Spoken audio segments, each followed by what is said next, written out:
Assalamualaikum warahmatullahi wabarakatuh.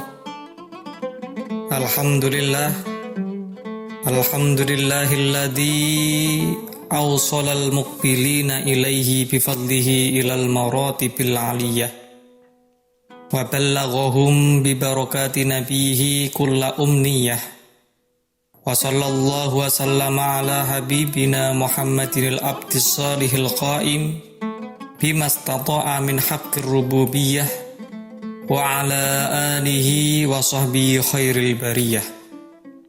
Asyhadu an la ilaha illallah wahdahu la syarikalah wa asyhadu anna sayyidana wa maulana Muhammadan sallallahu alaihi wasallam sahibul ahlakis saniyah alladzi la nabiyya ba'dah amma ba'dah. Ashabal ma'ali hadratil muhtaramin wal muhtaramat, sahabat-sahabatku, kalamku rahimakumullah wa radhiya ankum wa barakalakum. Di antaranya manfaat dari orang yang punya adab dan akhlak adalah Allah akan menjadikan mulia pada orang yang mempunyai akhlak tersebut. Dikatakan di kitab Al-Adabus Syar'iyyah, la yambulur rajulu binau'in minal ilmi ma lam yuzayyin amalahu bil adab. Jadi seseorang itu tidak akan mencapai kepada derajat keilmuan selaginya dia tidak menghiasi amalnya dengan akhlakul karimah. Ya, ini banyak sekali contohnya. Jadi adab itu yang akan memuliakan orang tersebut. Ya, adab itu yang akan memuliakan orang tersebut. Contohnya banyak sekali ya. Yang menjadikan orang itu termulia karena adabnya. Salah satunya adalah Imam Muslim kepada gurunya Imam Bukhari. Ya, itu ada di kitab Bidayah wan Nihayah itu juga disebutkan. Jadi Imam Muslim itu kenapa kok bisa ngalim menjadi orang yang mulia seperti itu ketika belajar sama Imam Bukhari itu selalu mencium keningnya ya. Bahkan ketika mau pulang pun beliau nggak akan pulang sebelum mencium yang namanya telapak kaki dari gurunya. Diriwayatkan itu yakni uqabbilu birizlaika ya ustad, ya wahai ustadku, izinkanlah saya bisa mencium kedua kakimu. Ya, sebelum pulang itu Imam Muslim ngeyel harus bisa mencium kakinya. Karena adab yang sangat luar biasa tersebut, Allah memuliakan Imam Muslim dengan keilmuannya, ya, menjadi seorang alim ulama. Itu karena salah satunya adalah adab. Bahkan kan tidak cuma dirinya saja, orang yang sangat punya adab itu nanti akan tumus ke anak keturunannya. Ada juga cerita yang disampaikan di beberapa kitab ya, itu yang mengatakan siapa itu? Imam Al-Fatih ya, seorang raja. Ya, seorang raja penakluk Konstantinopel atau penakluk bangsa yang sangat besar, yaitu bangsa Romawi yang bahkan tidak pernah jatuh sedikit pun karena memang sangat kuatnya pertahanan, itu bisa kalah di tangan orang Islam. Ya, karena apa di sini? Kenapa kok menjadi orang mulia? Di sini salah satu riwayat itu menyebutkan orang Imam Al-Fatih atau disebut sebagai Sultan Mehmed II itu menjadi orang yang sangat terhormat, bisa menaklukkan Konstantinopel tak lain karena adabnya orang tua. Orang tuanya Al-Fatih itu dikatakan kalau ada majelis zikir, majelis ilmu, majelis Al-Quran, beliau selalu mahalul qiyam, ya, dalam keadaan berdiri karena menghormati orang yang berilmu di dalamnya. Kalau ada majelis Al-Quran, beliau lebih baik untuk berdiri terus, mahalul qiyam terus. Ya, ada tilawatil Quran, beliau itu berdiri karena menghormati Quran. Karena adabnya yang luar biasa seperti itu, anaknya juga akan menjadi orang yang alim. Imam Malik itu juga mempunyai adab yang sangat luar biasa. Ya, ketika sudah memasuki Madinah itu nggak pernah yang namanya memakai sandal, karena di situ ada yang namanya jasadnya Rasulullah SAW. Karena adabnya Allah juga mengangkat Imam Malik menjadi seorang yang alim ulama. Ya, ini juga karena adab. Dan banyak sekali ya ulama-ulama dahulu yang lebih mementingkan adab sehingga menjadi mulia. Ya. Di kitab Fathul Alam itu juga dijelaskan, mimbar Nabi itu kan terbuat dari kayu ya. Dan yang memahatnya itu siapa itu? Bakom Ar-Rumi. Nah, mimbar tersebut itu mempunyai 3 tingkatan anak tangga. Sehingga tangga yang diberi nama Al-Mustaroh ketika Nabi berkhutbah, beliau menempati anak tangga yang ketiga. Ya, paling atas. Dan ketika Rasulullah sampun wafat, digantikan Khalifah Abu Bakar As-Siddiq menjadi khalifah. Lah itu beliau berkhutbah di tingkat yang kedua, turun di bawahnya Rasulullah. Kemudian lanjut Khalifah Umar yang menjabat. Itu Khalifah Umar tidak berani untuk naik di mimbarnya Rasulullah yang paling atas ataupun di mimbarnya sahabat Abu Bakar yang nomor 2. Tapi turun di satu tingkatnya di bawahnya lagi. Sampai Sayyidina Ali juga demikian ya. Itu sampai demikian. Dalam arti ini yang paling dipentingkan di situ. Adab dan sopan santun. Ya. Terus ada lagi cerita mengenai siapa itu?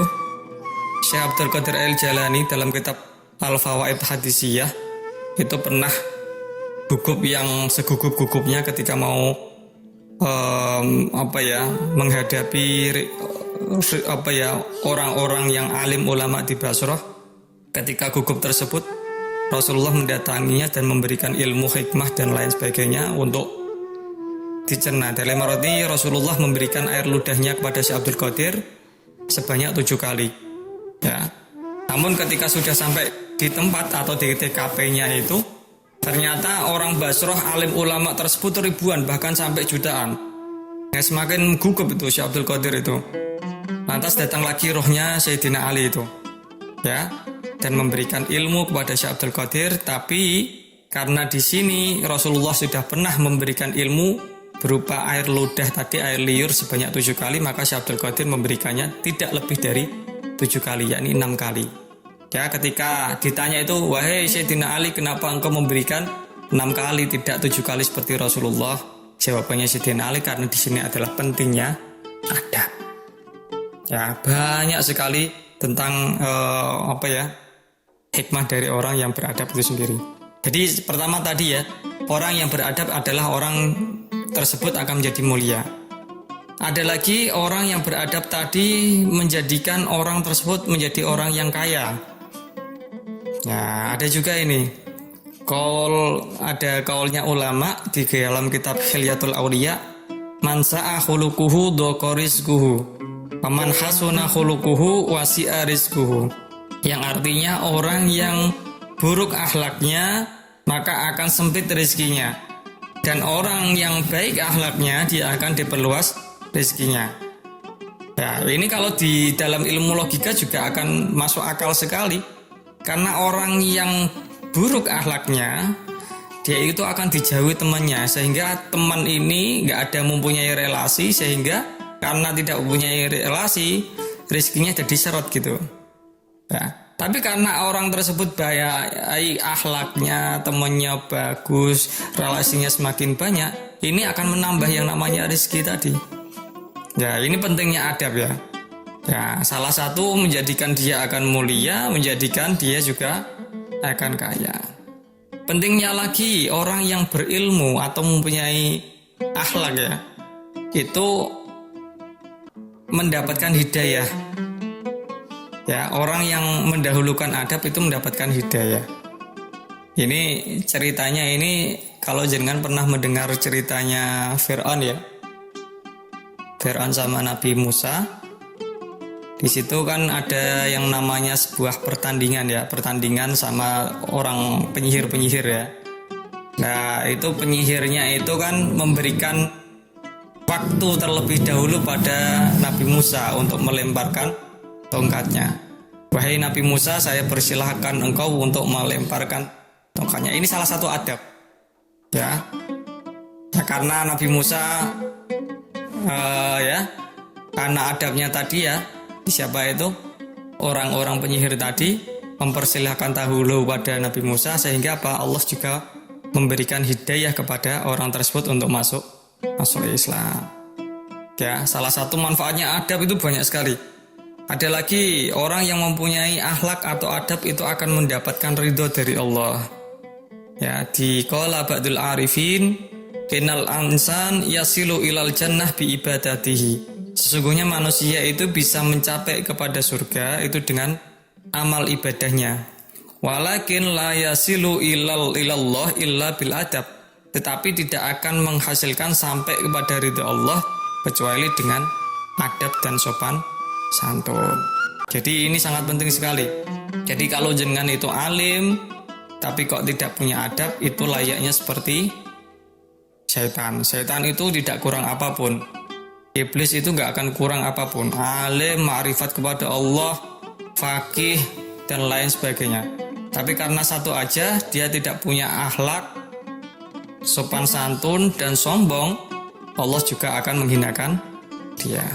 Maka disinilah pentingnya adab dan sopan santun, supaya kita menjadi sebuah perenungan. Ya, kita harus mendahulukan adab di antara segalanya, dan kita harus menggunakan adab di semua tempat manapun.